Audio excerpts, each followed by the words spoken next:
Here we go. Going to do my WWE Smackdown review live stream tonight in Kansas City. This is welcome back to my YouTube channel. My let's play, my walkthrough. My live stream, my review. Jacob Cat 2024. Hit that like button. Leave a comment. Please subscribe to my channel.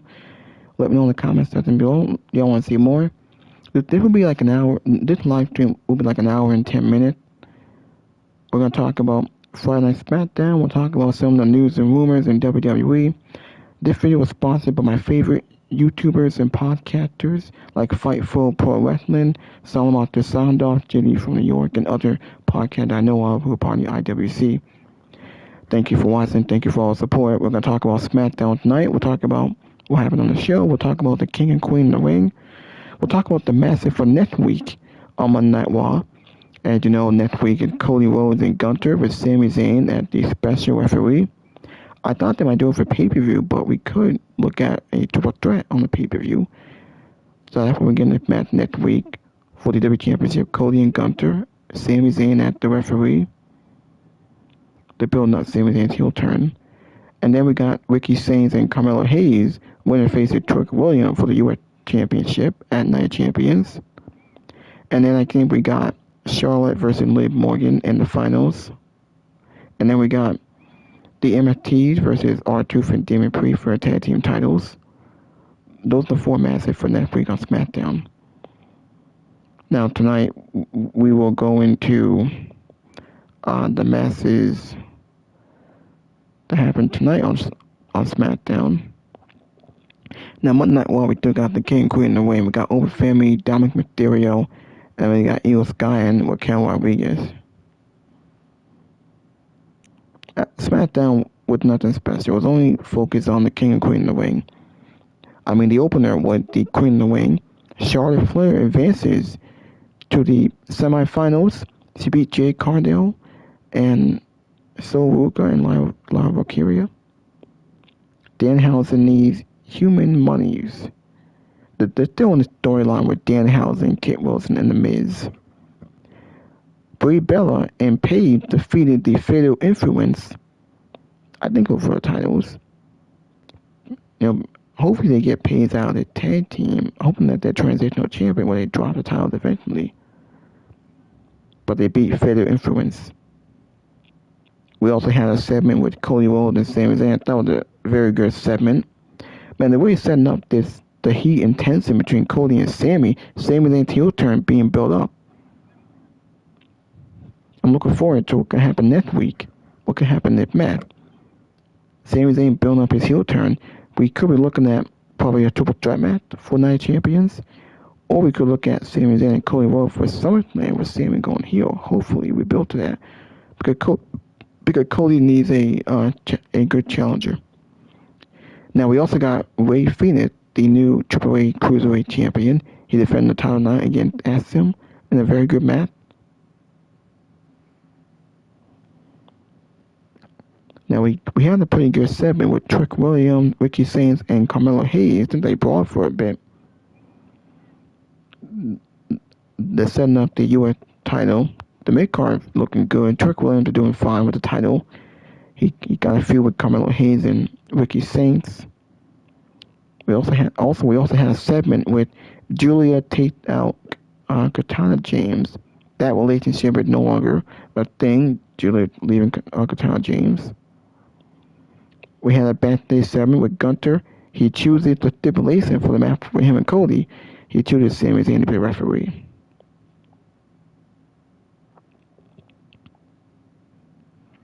SmackDown completely swept out King of the Ring. Alright, so might as well go into some of my podcasters and the YouTubers I'm gonna show y'all. We the people of the ballpark are all in for this. Man,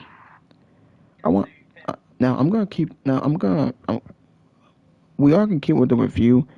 I want this to my review. Talk about WWE, talk about SmackDown, the news and rumors.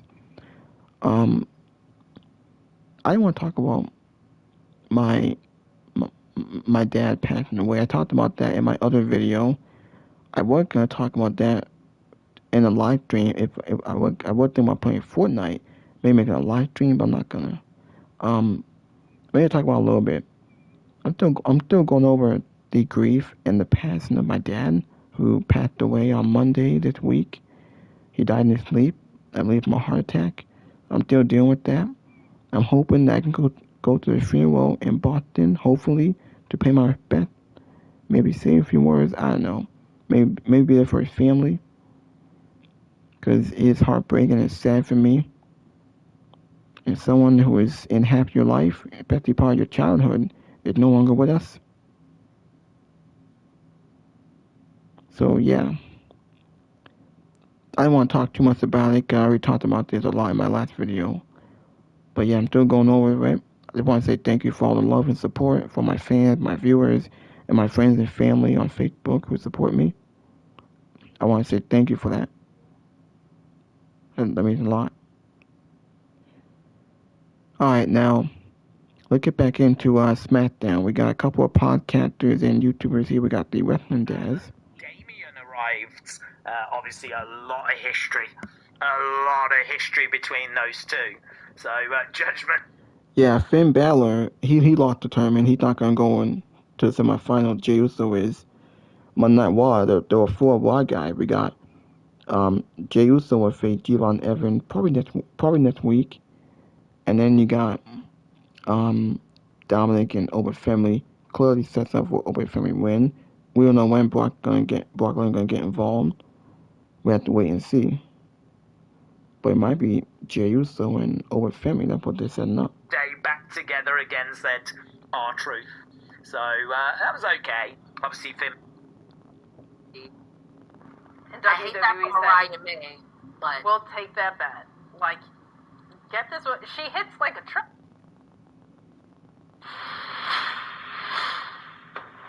The live stream is about on their tag team match with the MFTs next week. Then we had our second match of the show, which was another women's match. Brie Bella and Paige against Fatal Influences, because it means next week Saints will commercial breaks out of it. I have this feeling Brock's not going to appreciate being called a bitch and will cost him. So that might mean we get Jay versus Cody at SummerSlam, but will Cody be champion? I mean, next week there's several different ways it can go. And keep in mind, Randy Orton, Drew McIntyre, how do they fit into all this? There is some intrigue, I will give them that. But all in all, just a good SmackDown. Man, when Randy Orton coming back? When Drew McIntyre coming back? And when we're gonna build those storylines? Man, this King of the Ring is very confusing. Nothing makes sense to me. Open Family is the only one that makes sense here to win. The woman, I don't care who wins. The woman King of the Ring, I don't really care. They might go do with the Judgment Day storyline, and I'm interested in that.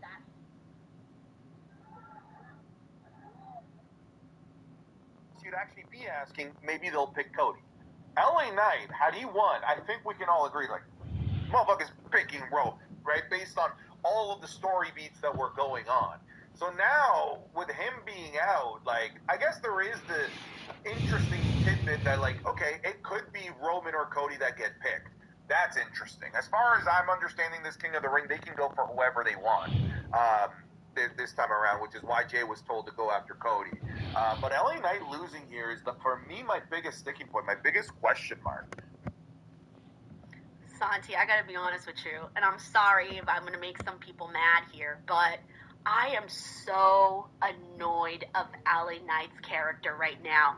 He comes out every week and just whines and complains and talks all this shit about Roman Reigns, and I'm thinking, bro, mind your business at this point. Like, this isn't even your business anymore. He's forcing it.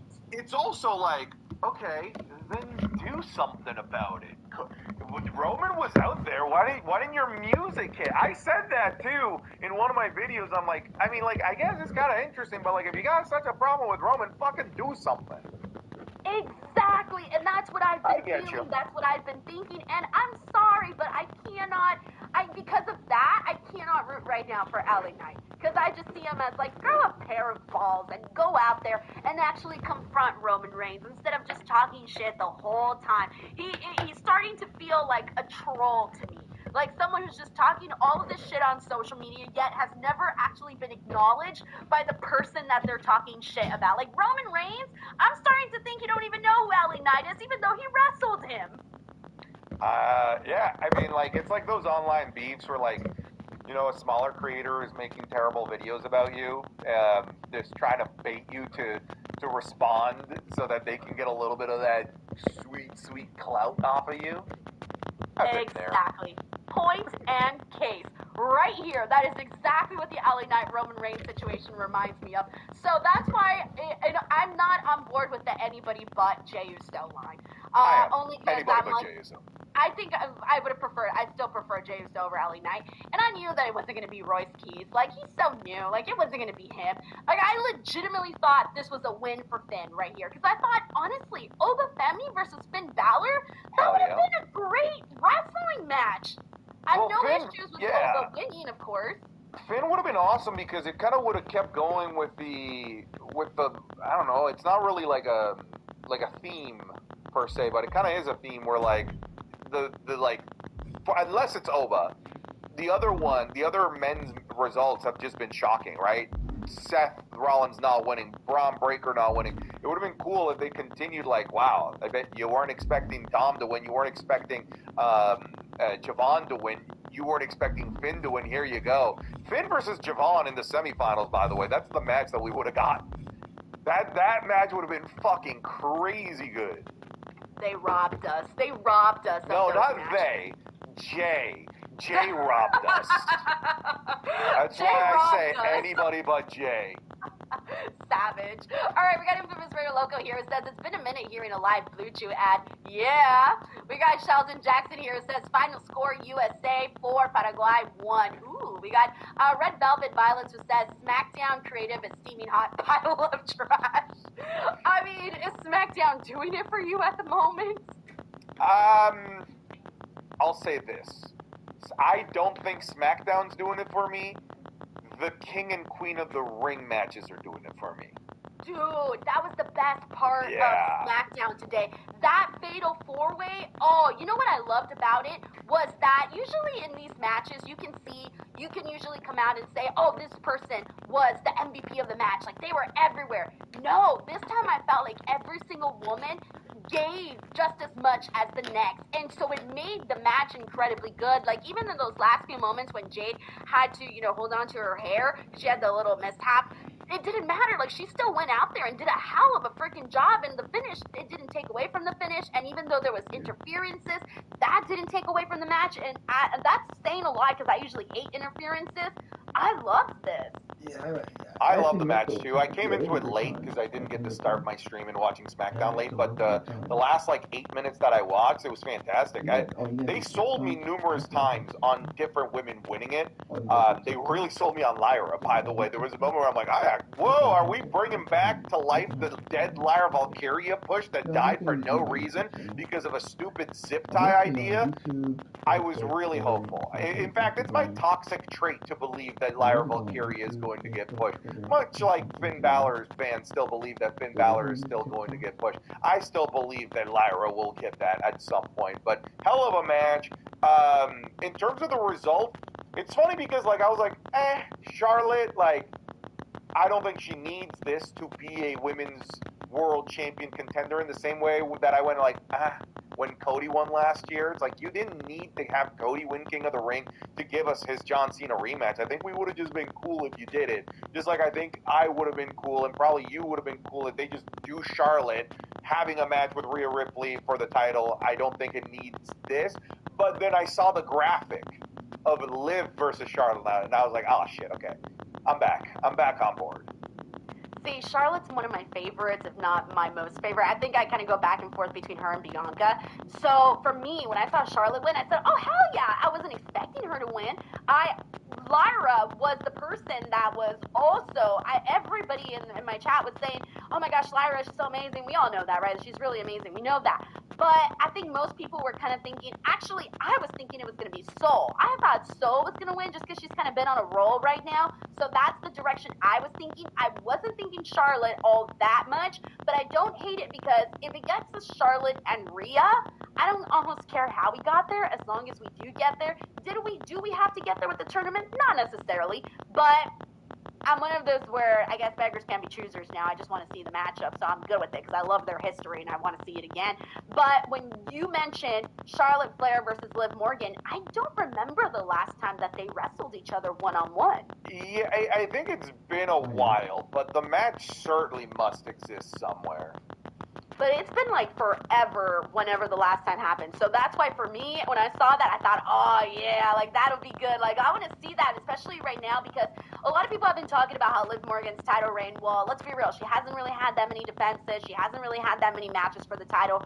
And even though this is part of the tournament, I still like the visual of seeing the champion compete against somebody the caliber of Charlotte Flair, even if it's not for the title, of course. But still, so now I'm thinking, okay, the scenarios for the Queen of the Ring, we can possibly end up with either Liv Morgan versus Raquel, or, hear me out here, match-wise, Charlotte and Io.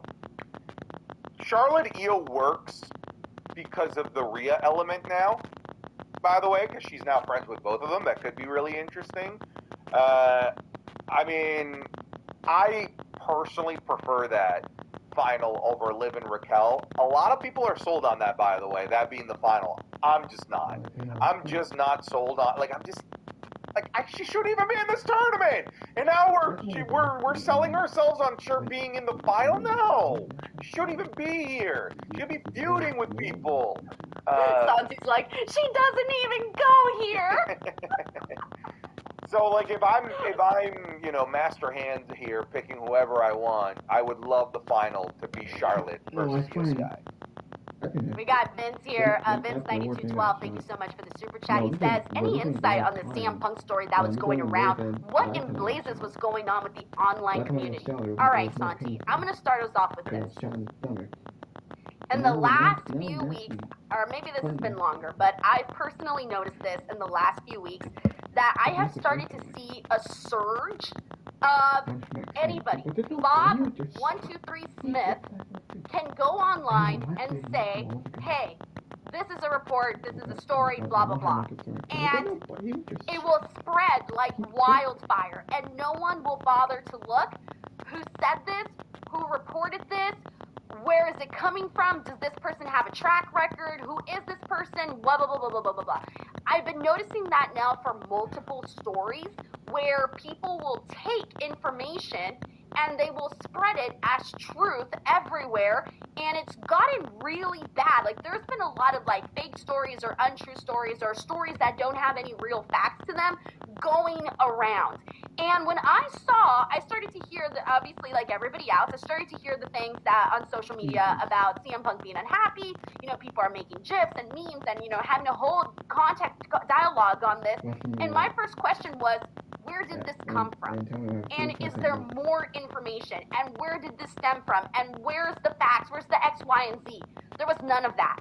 And then finally, like a few days later, Fightful put out a report, and they were basically, kind of alluding, like we haven't been told anything of anything concrete. Being there was like a drama, like it was alluded to on social media. And so to me, Santi, it just felt like a big pile of nothing as of right now. Yeah, we do live in a social media age. I've said this to my community before. I'm like, you guys realize that like we could start any wrestling rumor with how large like our following is. Like I could just like CM Punk pooped in my Cheerios and then like post it and then disappear for 24 hours, and Sean Ross Sapp is like, Dijak, did CM Punk poop in salty cereal? Did that happen? So that's me, obviously, somebody with a following, but we're at the point that algorithms push things, that even small people, in terms of like small audiences, can get this massive attention on social media. Not to mention now that people can get paid for impressions on X, that people are going to farm this type of stuff, like you said, without any sort of credence, without any sort of sources. And if people feel a certain way on a particular day, the internet will roll with it. They will absolutely run with this thing and spread it like wildfire. You think you're gonna get censored, Yeah, but you're and not. so my whole thing is, You know, I like always just say, if you don't want, like, always just double check. Where did this come from? Have you heard of this name before? Have you heard of this outlet before? What is their track record? Just do a little bit of, take that extra step to double check and see what's going on, because the last thing you want to do is believe something that is not true. And I mean, who knows? Maybe later on we can find out something more concrete. Okay, great. That could always be a thing. But as of right now, there doesn't seem to be anything like that. Thank you so much, Vince. But yeah, I think at the end of the day, it's just up to everybody, to do their due diligence. We got Change Comics here. It says, I'm going to keep saying this. They have the bloodline back up because it prints money. There is no money in risk or new stars. There's money in the bloodline, and it's going to keep happening until they can't. Do you really feel like the bloodline is still printing money like that? I mean, I can't know. Maybe? I don't know, like what a t-shirt sells like. Maybe they're good. Or like, are they all good? When you do videos, do you notice uptick when you specifically talk about the bloodline? That would scare me. It just scare all of us. Not particularly. I mean, I don't think it's a topic that people are like actively searching for in my on my stuff personally. Not that I can notice. Because I always feel like you can tell when something's really hot depending on whether you see an uptick in your videos or whatever this given topic, right? So like it's usually like a way to gauge things. Recent upticks that I can say like this thing clearly is like moving the needle on social media for me is anytime I talk about Obafemi, and for that like 2-week stretch, anything to do with Chad Gable or El Grande Americano was doing numbers for social media. But like if I put like Roman on the thumbnail, I don't see anything like, oh look, I put Roman on the thumbnail and the bloodline on the thumbnail, and now I'm making all kinds of oodles of YouTube money. Not particularly. Yeah, no, I always use that as a way to like gauge like where people's interests are and stuff like that. But I mean, this has been, look, I'm gonna be real with you. They have so many upcoming family members. I mean, Jacob Patu has 7 kids, man. Guys, this bloodline story is gonna be going on forever. If my children decide to pursue pro wrestling and cover pro wrestling like their mother, then you know what? They're gonna be talking about the bloodline too. It's All right, gonna go on forever. Well, let's have a bet. We'll check on this in 20 years, okay? Oh no! Let's not bet. I remember one. Thank you, Logan. We got Move Like Jay here. It says, hear me out, hear me out. Hopefully this is a safe space. Jay wins King of the Ring, picks Roman. Turns out Jay, Jimmy, and Jacob were plotting on Roman. Jay, I'm going to say this in the nicest way possible, but I'm kind of over the Jay Roman Reign portion of the storyline. Seen it, been there, done that. Do you want to see that again, Santi? Hell no. Hell no. The idea of Roman versus Jay at SummerSlam makes me vomit. The last time that they did that was so ass. Their Tribal Combat 2023 was so bad. No thank you. I'm definitely tuning into your stream if you're going to be vomiting on there. I'm going to be like, oh, Santi! Yo! Infamous Rare Loco says, if your boner ain't gone after Smackdown, then you're using Blue Chew. Platform you prefer, I'm going to be there. All right, as for me, youtube.com/Denise Salcedo. Come check out the channel. Come subscribe. The New York Times calls it the best musical I've ever seen. And now, Operation Mincemeat is heading your way. With those two, and from SmackDown, Bill Ritter has been an anchor for the Six Peaks. But also quite aggravating in SmackDown. We got to talk about this SmackDown show. The SmackDown sweep is complete. Ladies and gentlemen, I said this on the podcast this week, and I said, You know, something I noticed over the course of this past week is that there is not a single SmackDown star who has advanced in either the King of the Ring or the Queen of the Ring tournament. And surely, on SmackDown this week, there would be at least one SmackDown name that would move on into the next round. Well, I got good news and I got bad news. What do you want for? I'll give you the good news first. The good news is we actually did have one SmackDown name move on to the semifinals, and that is in the Queen of the Ring, and that is Charlotte Flair. She will be wrestling Liv Morgan next week in the second round of the tournament. So at least they got one, right? But then we have the King of the Ring in the main event tonight, the final four-way on the men's side. And we had Jey Uso, we had LA Knight, we had Royce Keys, and we had Finn Balor, or shall I say Pin Balor, making his SmackDown debut tonight on the show. This was kind of like his rebirth here on a new show. And there were two options here. You had Finn Balor, you had Royce Keys. You want to go with Royce Keys? I understand it. Royce Keys is the new guy on the block, and so you want to give him a little bit of a push. You maybe move him along here in the King of the Ring. Great, I got no problem with that. Finn Balor winning. I got no problem with it. He's not going to win the tournament. But you know what? It's his first night on SmackDown as a full-time SmackDown guy. At least send him into the next round, right? Finn Balor against Javon Evans. I could get behind that. Royce Keys against Javon Evans. I could get behind that. WWE had one job tonight. One job. Their only job. Send one person, one man from SmackDown into the next round so that SmackDown does not come away looking completely inept. They had one job.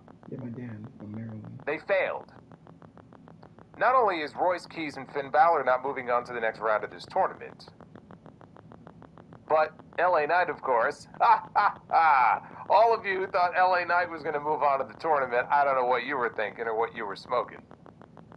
Moving on to this tournament into the next round is Jey Uso. Everybody give me a yee.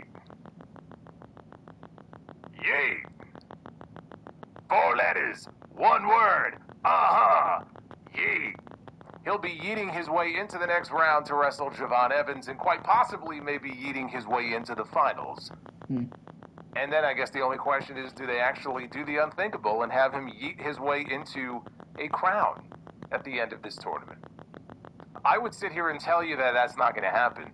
But you know what? With this writing crew, anything's possible. They went with the least interesting option. They went with the least interesting winner in the main event tonight. I mean, I would expect nothing less out of these people.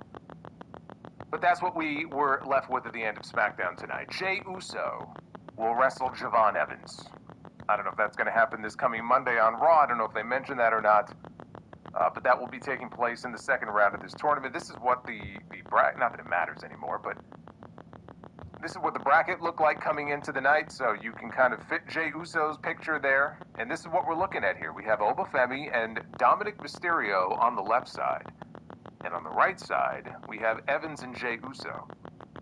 And I gotta tell you, the only combination of names here that even reasonably interests me would be an Obafemi-Javon Evans final. Because Obafemi and Javon Evans actually had some kick-ass matches together in NXT. I could get behind that match, even though the outcome is highly predictable. That's the only match I'm looking at here, even potentially, that interests me. And the chances of us getting that match are probably very, very slim. I don't know where we went wrong here in this tournament. There was a lot of potential here in this King of the Ring tournament. I actually like the fact that Javon kind of got the unpredictable win on Monday night. I was not a fan of Dom going on to the semifinals last week. Not a fan of that. But I look at some of the names, and there's a lot of names that are missing from this tournament. But I look at what we have here, and I'm like, there's just so much wasted potential to really put together some fun matches here in this tournament, and they just pissed it all away. Now, one thing that I made mention of the other night on TNT, and I think I mentioned this on the Uncrowned Wrestling show as well, is that perhaps, and again, I'm giving them a little too much credit here, but just bear with me. Perhaps we could be looking at a situation where they want to make this thing really ultra unpredictable, and maybe the winner of the King of the Ring is somebody who we don't even see in that bracket.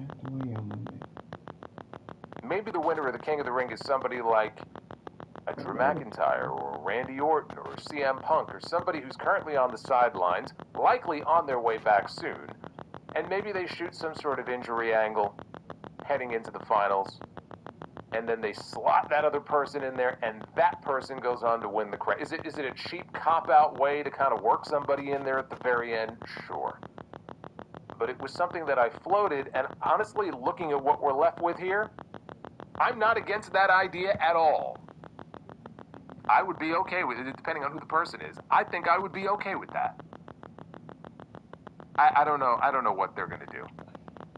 I don't know what they're going to do, and frankly, my interest level in this tournament has only gone down as the tournament has progressed.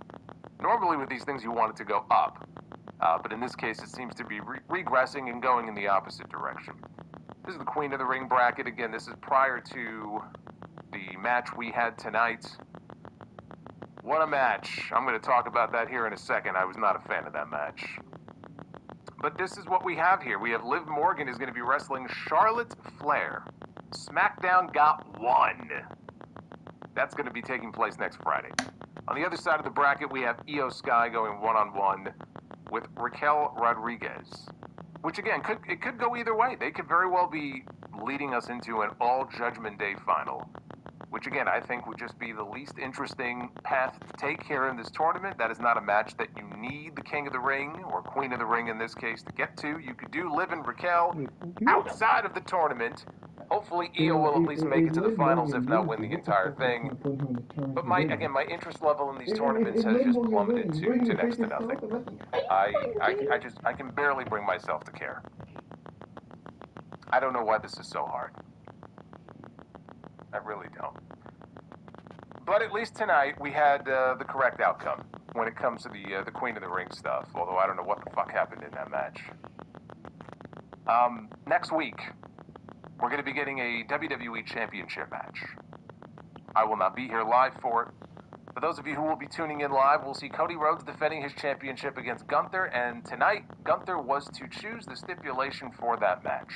I guess because he got screwed in his last match, they gave him the opportunity to pick the stip. And so what he decided to do is pick a special guest referee. And the special guest referee for that match will be none other than the last good guy, Sami Zayn. And I will say this, of everything that took place on this show tonight, and really what's been going on SmackDown for several weeks now, the Sami Zayn story, the Sami Zayn character arc, has been the most interesting, most compelling part of SmackDown. If I had to pick one thing, tonight was no different. The best parts of the show really involved the Cody and Sami story. Gunther, he never even came out in front of the live crowd. I'm not even sure if he was there. Maybe he wasn't even there live, I don't know. But him aside, and again, you talk about somebody who's lost a lot of his aura recently. But Cody and Sami and the story they've been telling with those two has really been carrying this show for me. It's the single most interesting storyline, the single most interesting thing that is happening on these shows. Which is quite the turnaround because, as I was sitting here reviewing these SmackDown shows even just a few months ago, I was talking about Sami Zayn and how he just was... It's kind of like LA Knight in that interview he did with Chris Van Vliet when he said that he felt like he was or is a man without a country, right? And he just didn't have anything to really sink his... right? Like a week ago, 2 weeks ago. And he was defending it tonight against Axiom. For months. His brother is doing great. Penta is having a hell of a run for himself on Monday nights. Rey Fenix has been left in the dust. And look, to me, Penta is more charismatic of the two. Anybody who's going to get a bigger singles push, I'm not shocked that Penta is the one who is succeeding here. But how do you expect these people to get over and to get reactions from the crowd when you don't even take the time to work them into your shows? And I don't want to hear from anybody when SmackDown goes back to 2 hours in a few weeks. Oh, well, this is what you wanted. You wanted one less hour of SmackDown, and now people like Rey Fenix are not going to get TV time. And whenever somebody makes a mention of something like that, I'm going to go right back in their face and I'm going to say, oh, you mean like all the times that Rey Fenix was getting television time when the show was 3 hours? Really? This is what happens when you don't take the time to actually feature these people on the television show. Nobody gives a fuck. Nobody cares. They could be out there doing all the flips and all the spectacular moves in the world and avalanche, this and that. It doesn't matter. It doesn't matter. People are going to sit on their hands. They're going to be looking at their watch, their phone. They're going to be waiting for the real stars to come out.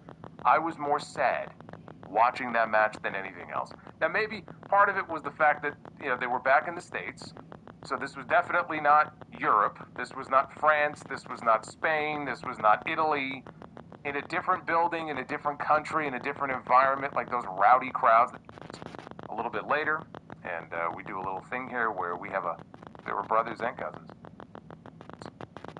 In a way that, I don't know, a year ago for the NXT Women's Championship, and I just remember my reaction, like, JC Jane.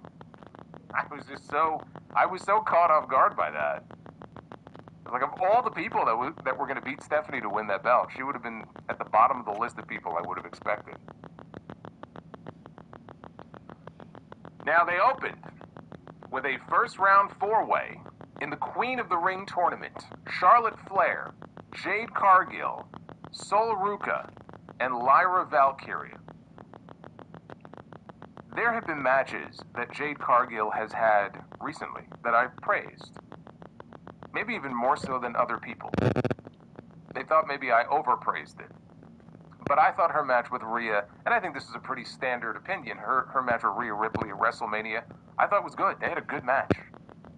I thought their match at Clash in Italy was even better than their WrestleMania match, and some people, disagreed with me on that, and that's fine. But two good matches. And I said a lot of that probably has to do with Rhea, but again, it takes two to tango, and so credit to Jade, they went out there, they had good matches. I don't know what the hell happened in this match. This was about as bad as Jade Cargill has, and I don't mean as bad as she's looked. I mean, she looks unbelievable when she walks out to the ring. But then the bell rings. And so in terms of the match itself, this is as bad of a Jade Cargill match as I have seen in a very long time. I don't know what happened here, but this was just a fucking disaster for her. And this match on this night, it was a disaster. Now, she hit a fall-away slam early on in the match to Lyra, and she sent her backwards into Sol Ruca. That was honestly one of the few clean moments of the entire match. That might have been the peak. That might have been the highlight of the match for her, was that early fall-away slam. I don't know what the fuck was it. So, after this, it was basically a dumpster fire for her. We got our first exchange with Charlotte and Jade, because they've really kept them apart now for a while. And obviously, we're going to get the big singles match between them soon. Maybe it's SummerSlam. We're going to get the big singles match finally between these two. So they started engaging, right? And there were chops, and they were doing spots.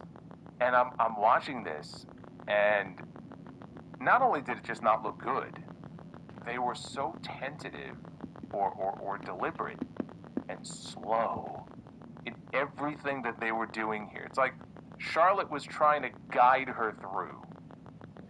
And with Shipped, it's never just a delivery order. It's shopped same day in the same way you would. What happened to her?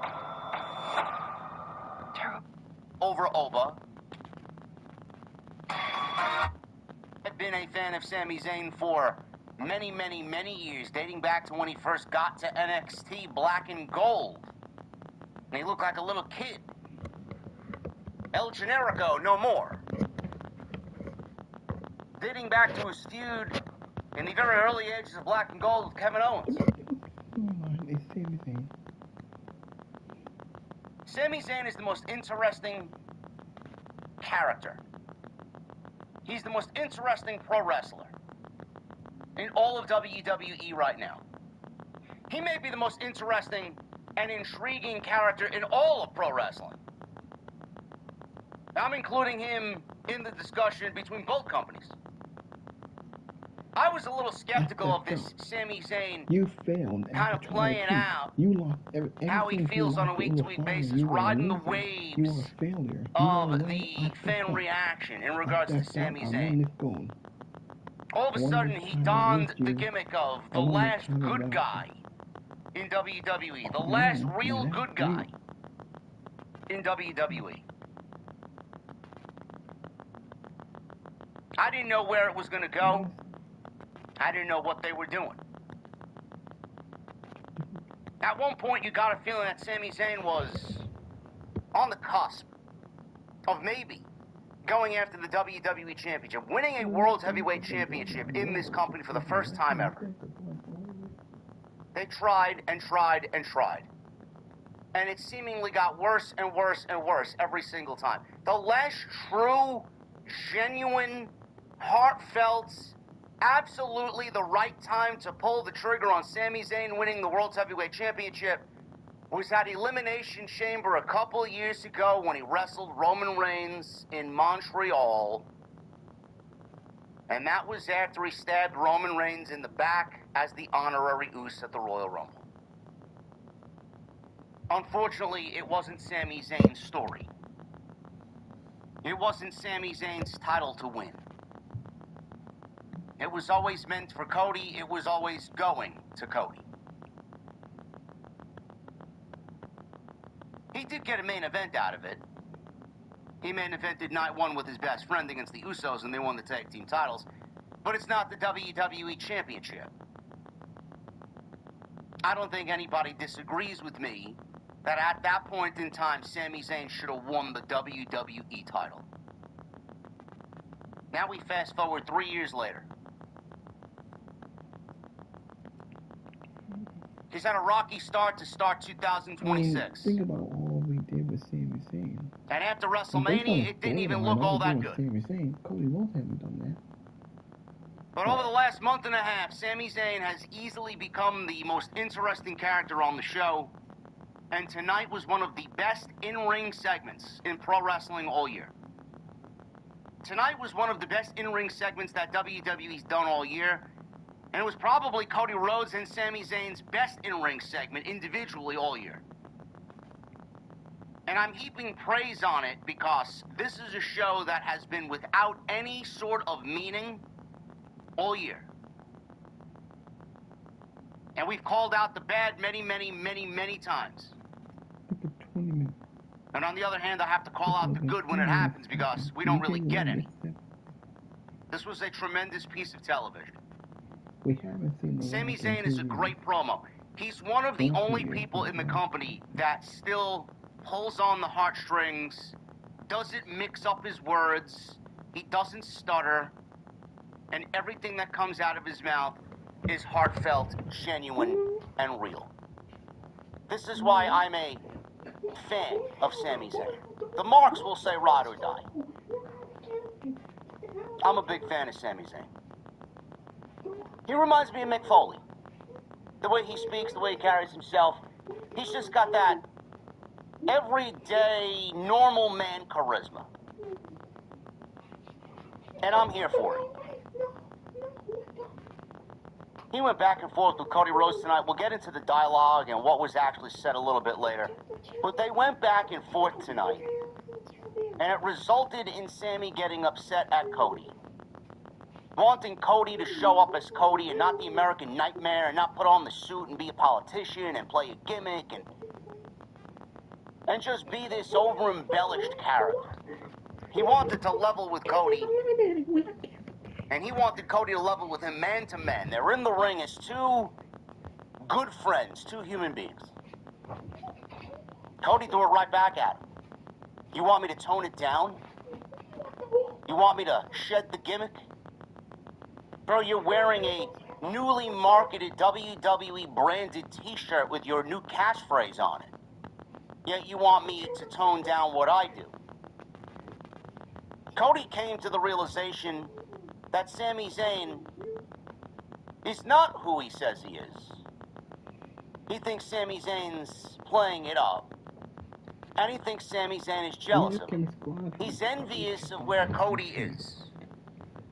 And he said, you can say anything you want about me, but I know we're in the ring tonight face to face because of what I have in my possession, and that's the WWE Championship, and that's all it's ever been about. They even went on back and forth. Cody and Sammy went on back and forth. And then they tried about the same thing WrestleMania with 40. McIntyre, Sammy and it was the throwing same it in as Cody's wasn't that great. face The only feud that I that he actually enjoyed for hasn't Cody been the was man that he Kevin thought Owens, he was. because who Kevin Owens That is. Sammy's Kevin always Owens been made that feud Sami forever. Zayn. He's Kevin been the Owens did. same guy ever since Cody won the title and finished his story. Honestly, the He only told Cody that he was the first guy out there. that I enjoyed He was the first man out there out of everybody to celebrate with Cody in Philadelphia at the end of WrestleMania 40, Kevin night Owens 2. is so great. He knows how to tell a story, and who Kevin Owens is so great. I don't think that's a fake friendship, Cody. McIntyre, but in oh so many words, actually, Sami Zayn wasn't that good. said to Cody. The segment ended with Sami slapping Cody in the face. Cody slapped Sami right back. Sami did not like that. Cody didn't like that. Sami was so upset he went to go get a steel chair. He thought better of himself and he walked away. Later in the night, Gunther, he teased coming out of last week that he got lawyers involved, that he's got a stipulation that he's got to look over with his lawyers, and he's going to let everybody know this week. For a WWE Championship opportunity under his provisions next week in Kansas City on Friday Night SmackDown. Gunther gave us the stipulation. After what he saw in the ring tonight, his stipulation was Sami Zayn will be the special guest referee between him and Cody Rhodes for the WWE Championship on SmackDown next Friday in Kansas City. I said this on Tuesday Night Titans, and Solomonster and I floated ideas back and forth. I said maybe it's a submission match. We came to the realization that a submission match might not work. Then I floated the idea, what if Sami Zayn ends up being the special guest referee? Ding, ding, ding. We floated a bunch of ideas last week, or this actually past Tuesday on Tuesday Night Titans, and that is what they landed on. That idea came from yours truly. And the reason why I said it is because Sami Zayn has been such an integral part in this storyline. You put him in that position, it gives you the wide array of unpredictability.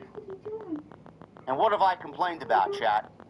I've complained about for a very, very long time that there's no long-term booking, that there's no vision, there's no long-term storytelling. It's week to week, championship feuds after 1 week, championships defended for no reason, open challenges. The one thing that I said, outside of all that noise, is the fact that pro wrestling today is not in a good place as far as being unpredictable. How do you look at this and not think unpredictable? You don't know which Sami Zayn you're going to get next week. You don't know who's going to walk out the WWE Championship. Sami Zayn, he could fuck up. He could lose his marbles. He could cost Cody the championship next week. We could be looking at Gunther hold the WWE Championship walking out of Kansas City next week. Do I think that's going to happen? No, I do not think Gunther's going to walk out of Kansas City as the new WWE Champion. He can come to the realization and come to his senses that he really is a friend of Cody Rhodes, and he's genuinely sorry. Cody Rhodes could walk out and still the WWE Championship. With the WWE Championship. I do think that happens, but I don't think Cody Rhodes walks away unscathed. What we're looking at is a situation, and this is where the unpredictability part comes in. It might sound predictable, but this is where the unpredictability part comes in. I think Sami Zayn's inclusion next week is going to lead to a triple threat match at Night of Champions between Cody Rhodes, Gunther, and Sami Zayn. The reason why I say that is because if you do Cody and Gunther again, you cannot have Cody beat Gunther again. You can't. Gunther walking into another match, a third match with Cody, is suicide. He he's already been booked like shit. If you put him in a third match against Cody at Night of Champions, he's losing. And Gunther can ill afford a loss. So Sami Zayn is going to get involved. We're going to get a triple threat match. And we're going to get Cody versus Sami versus Gunther at Night of Champions triple threat match for the WWE Championship. And this is where the unpredictability part comes in, Chad. And you might not agree with what I have to say. And this is absolutely on that hot topic level. A hot take level. I'm putting the WWE Championship on Sami Zayn. Some people were telling me, JD, you're crazy. Do you want to tank the ratings? What are you talking about? Sami Zayn's not a world championship caliber performer. Well, yes, he is, number one. He is. He has been. WWE's the one that missed the boat on that. He absolutely is. But for a show that has been largely the worst television show in all of pro wrestling in 2026 and beyond, you're asking me why I'm putting the title on Sami Zayn, and you're coming to me with the excuse of, oh, it's going to tank the ratings? Bro, the ratings are already in the fucking toilet. Sami Zayn can do no worse. The reason why they're in the fucking toilet is because of the champion that currently holds the title. And the creative. You think that Sami Zayn is going to tank the ratings worse than Cody Rhodes? The reason why people are so disinterested, the reason why people are so disenfranchised is because of Cody Rhodes being the WWE champion, having the same feud every single time he feuds with somebody. His good guy act is tiresome. His gimmick is tiresome. Underneath that is a tremendous storyteller. Underneath that is one of the best storytellers in the fucking industry. He needs to turn heel. He's been getting away with murder every single heel he feuds with. He's a babyface operating as a heel because he won't completely turn to the dark side. The more you run that act over and over and over and over again, and the more you run it into the ground, the more people are going to lose interest. You're making everybody else look bad for Cody Rhodes. Now you got the opportunity to tell a story with somebody that has largely not been interesting, and all of a sudden has become the most interesting character in all of WWE. I don't see what the big deal is to put the WWE title on Sami Zayn for a month.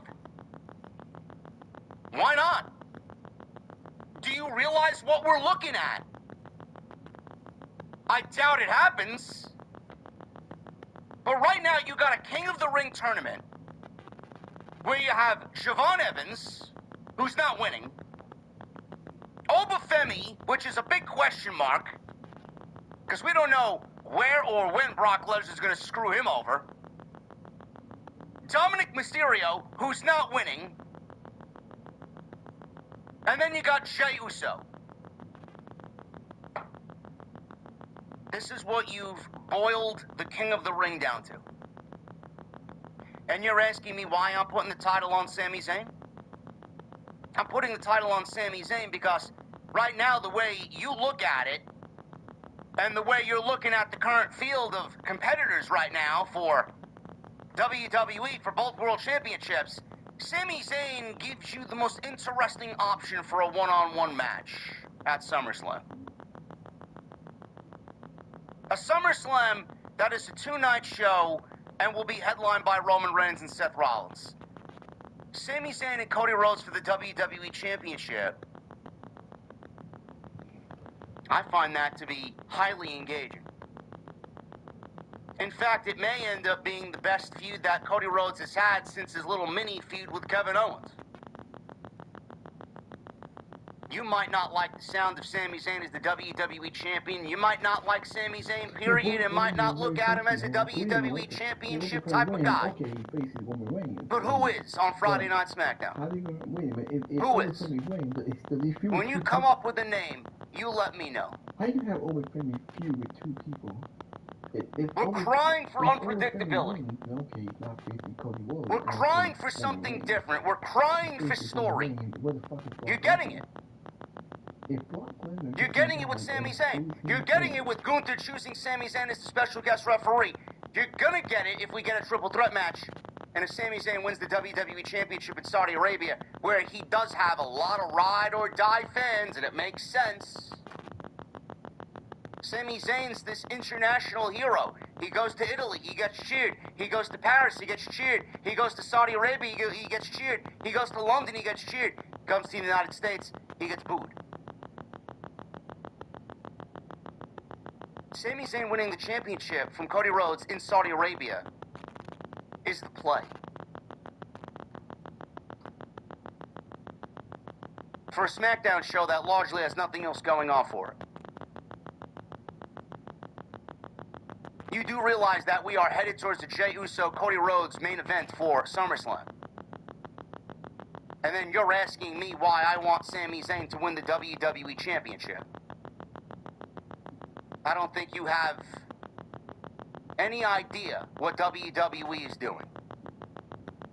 With the bloodline and the fact that the bloodline's all over the show and Jey Uso won his quarterfinal match tonight. You do realize that we're headed towards disaster, and you're asking me why. Why are you putting the title on Sami Zayn, JD?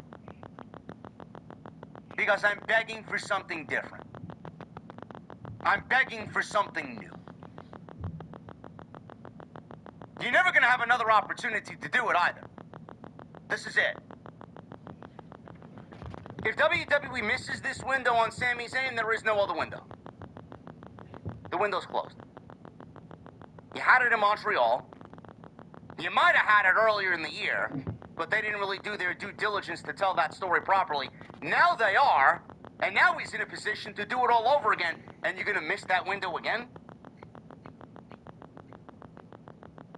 It's time to pull the trigger. Now, this is just me thinking out loud. This is just me summarizing after watching a 3-hour SmackDown. I don't know where WWE's going. On one hand, we got Obafemi and Dominic Mysterio. On the other hand, we got Jey Uso and Javon Evans on Monday. By all accounts, it looks like WWE may go Jey Uso winning this tournament. If WWE isn't setting Obafemi and Javon Evans up for the finals, I really don't know what the fuck we're doing. I really don't. Where's Brock Lesnar going to show himself? That's the big assumption in the community. Where is Brock Lesnar going to fuck over Obafemi? Is it going to be in Baltimore on Monday? Is it going to be in Saudi Arabia at Night of Champions? Have him taste the finals and then fuck him over? On one hand, I ask, why would Brock want to travel 14, 15, 16 hours to Saudi Arabia to go F5 somebody that he could F5 in Baltimore? He's not scheduled to have a match in Saudi Arabia. Why fly him all the way over there? Why would he want to go over there to begin with? If we're not getting Oba and Javon Evans in the finals, I don't know what the fuck we're doing. Oba and Javon is what you look for in a King of the Ring because it's the future of the company. You got Oba, who's the future of the company. Everyone's big on Javon Evans as well. This is what the King of the Ring tournament should be used for. Well, that's the whole point of giving others a platform, giving the future a platform to show us what the company is going to have in the future. Who the stars of tomorrow are going to be. Not Jey Uso, not Dominic Mysterio, not LA Knight.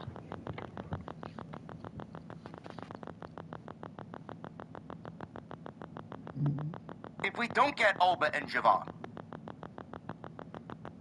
we may be looking at Brock fucking over Oba, giving Dominic the win, and we may be looking at Jey Uso versus Dominic Mysterio in the finals.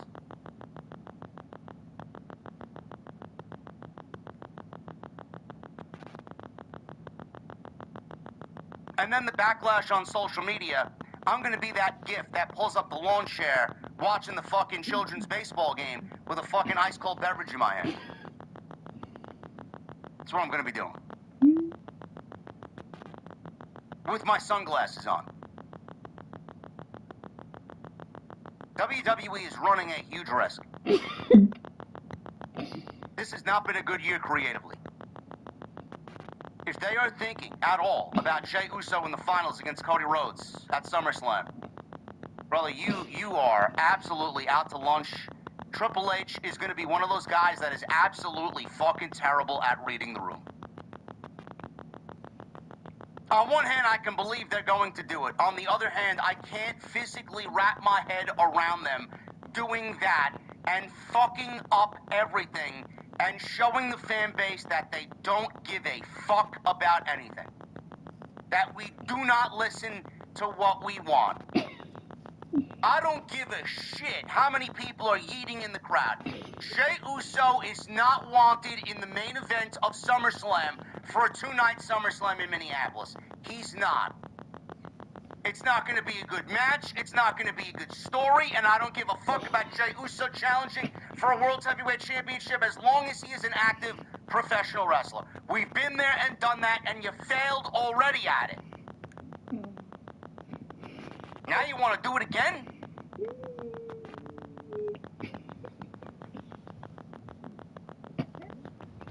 If WWE goes Oba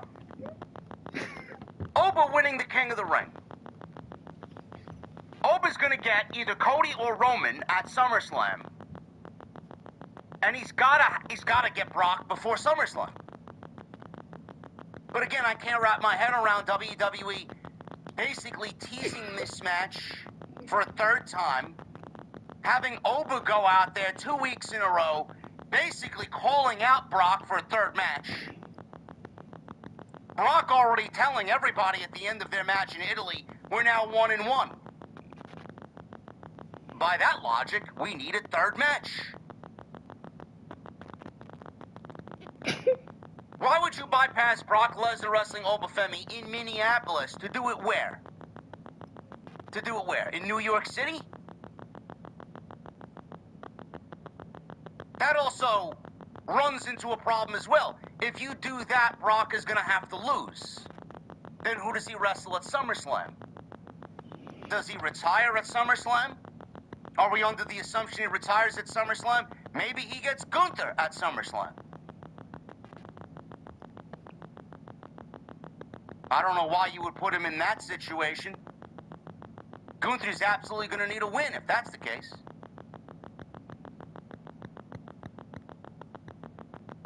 The King of the Ring tournament, right now, it's either Oba or Jey. Javon Evans is not getting a World Championship match, and neither is Dominic Mysterio. It's either Oba wins it, and we get the Brock match early, or Jey Uso wins it, and Brock Lesnar takes out Oba, and he fucks him over. The other idea is, and this is where things get a little dicey. There's been a lot of rumors about CM Punk. There's been 2 rumors about CM Punk in the last 48 hours. 3 in the last 48 hours. One of those 3 is absolute comedy. One of the rumors is that WWE and CM Punk had a falling out, and CM Punk is disgruntled with his current standing creatively in WWE. That is not true at all. CM Punk tonight was announced for Fanatics Fest. If he was disgruntled with WWE, he wouldn't be making public relations appearances for WWE on behalf of the company for Fanatics Fest. So that's that narrative right there. And that's in July on the road to on the road to SummerSlam. That's 2 weeks before SummerSlam in Minneapolis. So, false. The other rumor is CM Punk is going to AEW because he's disgruntled with WWE. Ladies and gentlemen, if CM Punk walks back into AEW, I'll sit on this fucking stream wearing a cat costume. years and all. Never gonna happen. In fact, a move like that would tarnish his career. He's not going back to AEW. That's a rumor the Sickos started because they dearly miss CM Punk, and they're still disgruntled that he left them high and dry. Yes, I know, Sickos, you want your CM Punk back, your beloved CM Punk. Well, let me tell you something, motherfucker, you can't have it. You can't have it. AEW's not a real business. He wanted it to be a real business, which is why he took his business to WWE. The other rumor is CM Punk is going to Smackdown, which I think is the right move. He's not needed on Monday night to do what? Who would he feud with on Monday night? Roman? We've seen it. Been there, done that. Jay? Oba? Who's on Monday Night Raw you want to see CM Punk feud with? The World Championship title picture on Monday is very much taken care of. CM Punk's presence makes SmackDown much more interesting. I feel like CM Punk will end up on SmackDown. But how do we get him on SmackDown? He just can't show up randomly on Friday Night SmackDown. You gotta make sense of it. They're not gonna trade CM Punk to Friday Night SmackDown willingly. CM Punk is gonna have to go to SmackDown by force. How do we do that? Well, we also talked about this on Tuesday Night Titans, and Solomon came up with the conclusion that we may be looking at this all wrong. WWE really teased Brock Lesnar and Obafemi 3 at SummerSlam.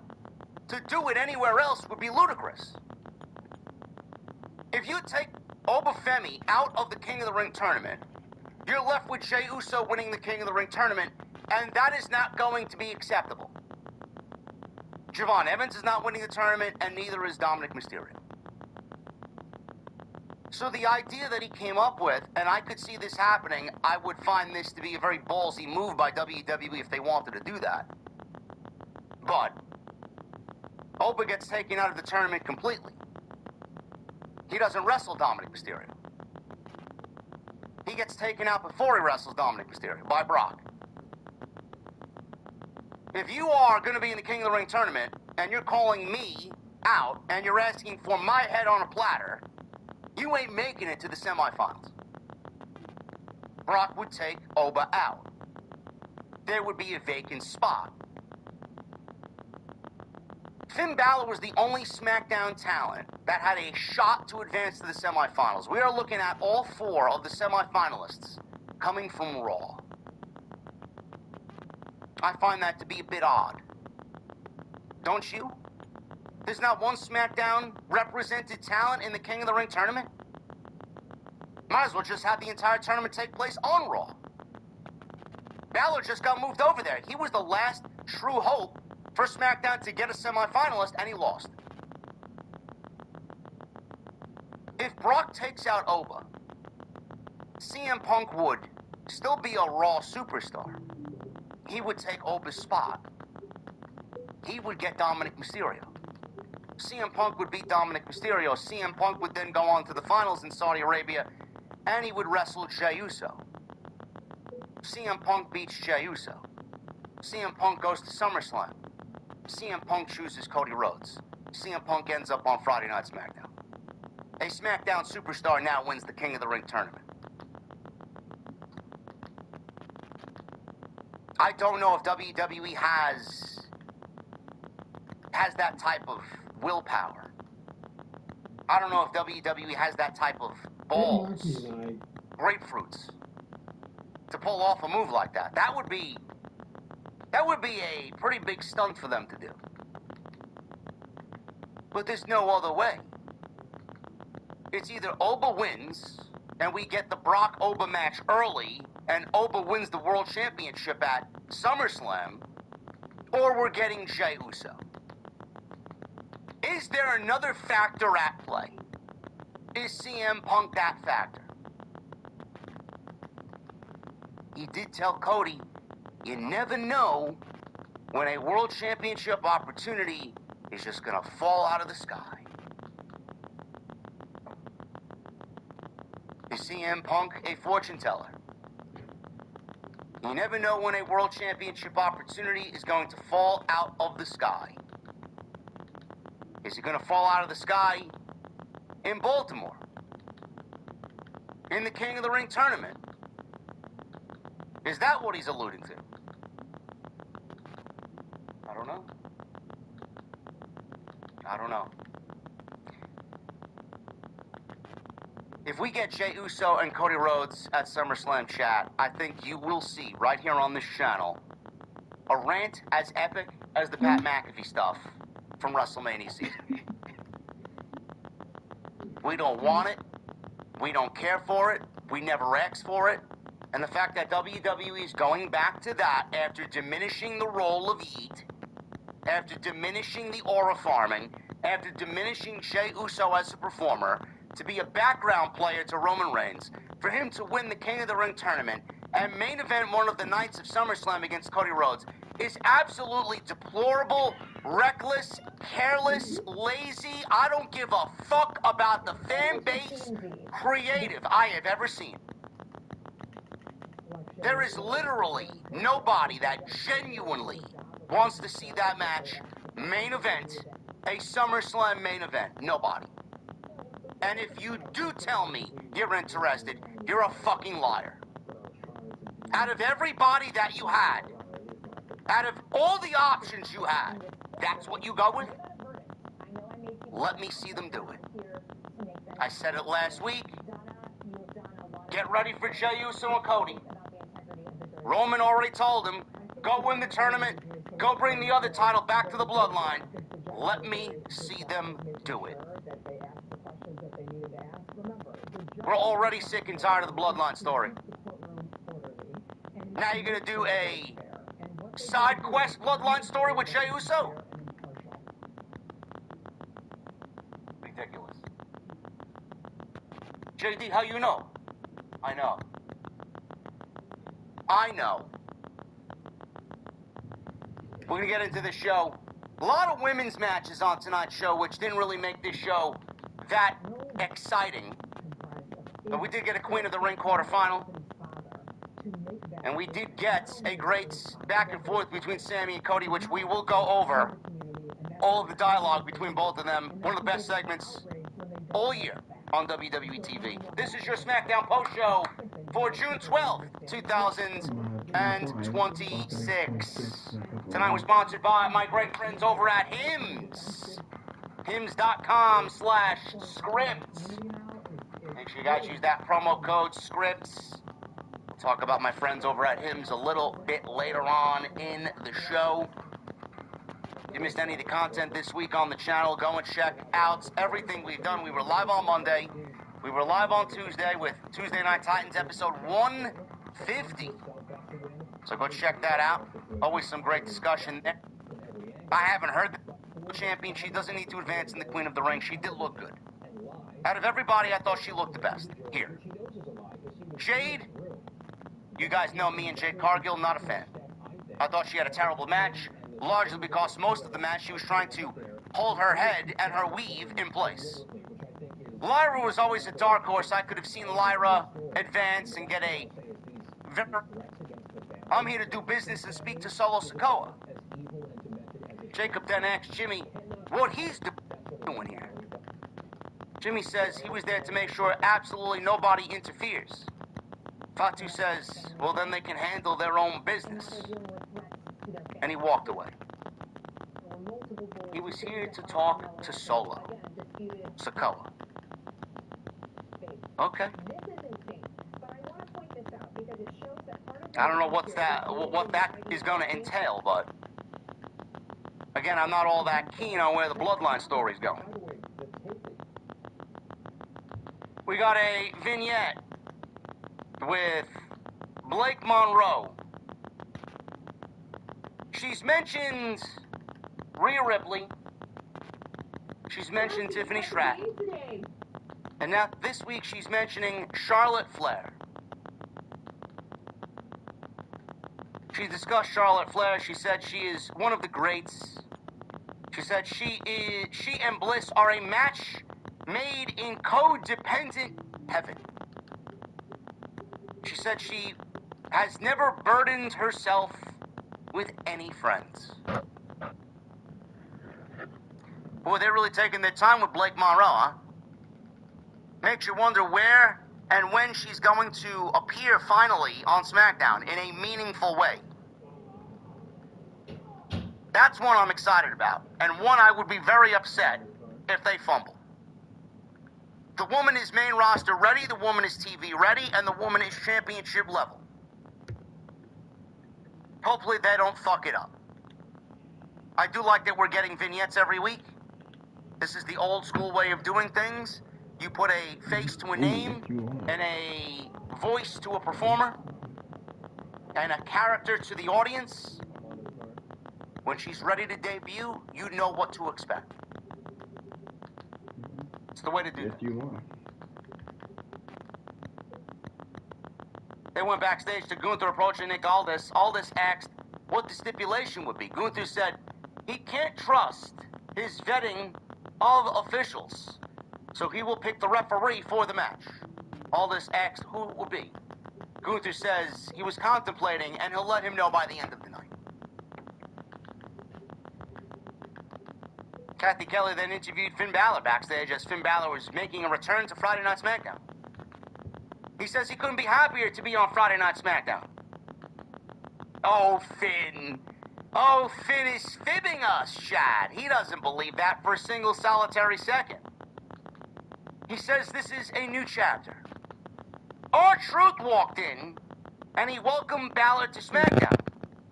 He then put his arm around Finn Balor and said the Judgment Day is finally back together again. Truth says he wants to figure out the proper way to introduce Royce Keys into the Judgment Day. He then confused the words constipate and consummate. Sounds like a Vince McMahon thing. We're still doing Vince McMahon humor in 2026. Constipate. Damian Priest then walked in and glared at Balor, who very angrily welcomed him to Friday Night SmackDown because he hasn't forgotten what the Judgment Day did to Damian Priest. Little throwback there. Truth says it got awkward, but Balor would become King of the Ring tonight, and then they can build the castle behind the Judgment Day. Truth says, we love you, Finn.